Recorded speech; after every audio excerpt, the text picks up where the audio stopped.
So to kick things off, let's talk about a tool that we all love and hate at the same time, the spreadsheet. For startups and growing companies, it's how we built our first headcount plans. They're easy, they're accessible, and they're familiar to use. But there's only so much that a spreadsheet can do. At first, it works when you're small and growing, but as you scale, it becomes more time consuming, more complicated, and ultimately not trustworthy anymore. I know I've definitely felt this pain firsthand, as I'm sure many of you on this call have also.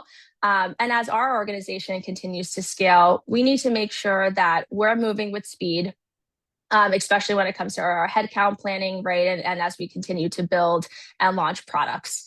So I wanted to just go through a few reasons why spreadsheets fail us. There's no single source of truth. When HR has one sheet, finance has another, your department heads have a third. We spend 40 minutes of every hour just trying to figure out what number is actually correct.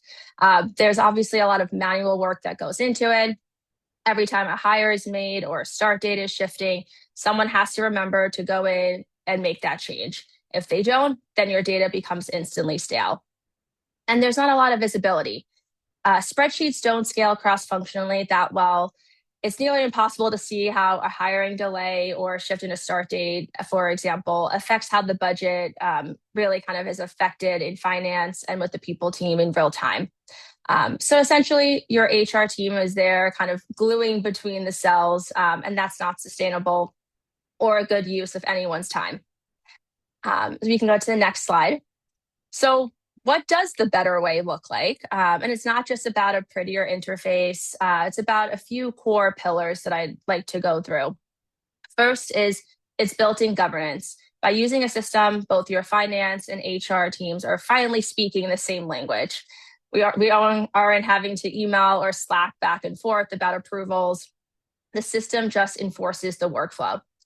It's about the approving in the system. If it doesn't exist, then we can't recruit for it. Then we know if it's a net new headcount ask, and at that point, we're able to submit for approval in the system and ensure that we have the budget ready to go. The next is the dynamic scenario planning. In a sheet, right, if a manager wants to see, what if I hire 5 people instead of 3?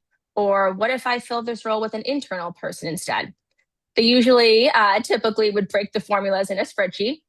So in a system, managers can model their own needs independently without affecting the larger plan or the model. And that gives them the autonomy while finance and HR can have the guardrails in place to ensure nothing gets approved or finalized until they've reviewed it. Next, all your current employees and your team are already in the same system. In a sheet, you have open headcount, you have your current recruiting roles in one place, but you don't have where your employees currently sit. So it's hard to reconcile in multiple places.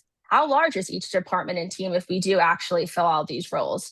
What would it look like if we had X amount of people? So a system helps to allow future planning and to see the future state of the organization.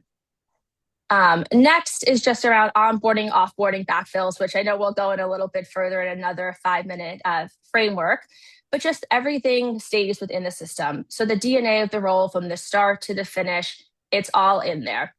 You can see when it was requested, when it was approved, when it started being recruited for. And then when that person offboards and you reopen the role, you can see exactly who that role was backfilled for. You can see the level, the location, all of that already lives in the system. And then just the next slide as we wrap up.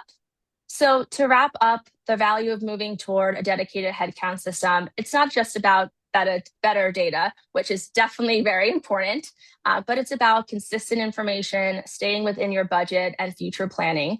Our goal in HR is just to stop being data janitors and cleaning up spreadsheet errors all the time, but to really be those strategic partners with the rest of the business.